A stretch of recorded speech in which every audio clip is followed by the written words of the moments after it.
নারীরা তো জায়েদ খানে আটকে আমি দেখছি, আমি তো সবাইকে তো এই ট্রেন্ডই দেখলাম, কারণ এই নিউজ করতে করতে আমি আর এই নিউজ করতে চাই বলতে চাই না, কারণ এমন একটা ট্রেন্ড শুরু হয়েছে, সমস্ত ছেলেরা জেলাস।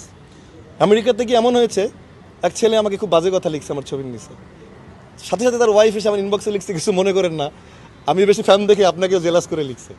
তো এই ধরনের অবস্থা আমাকে এবার যারা বন্ধুরা ছিল আমেরিকা সবাই বলছিল এবার গিয়ে শুধু ছেলে ফ্রেন্ডদের সাথে কথা বলবো, কারণ এই মেয়ে ফ্রেন্ডদের কথা বলতে গিয়ে অনেক ছেলেরা জেলাস হয়ে গেছে। যত আমাকে ব্যাড কমেন্টস, যত বাজে কথা সবাই ছেলেরা করছে, মেয়েরা কিন্তু করছে না। আমেরিকাতে গিয়েও দেখেছেন হাজার হাজার মেয়ের মধ্যে একা বসেছিলাম, ওখানেও গিয়ে আটকেছি, তাহলে তো বাজে কিছু করি নাই।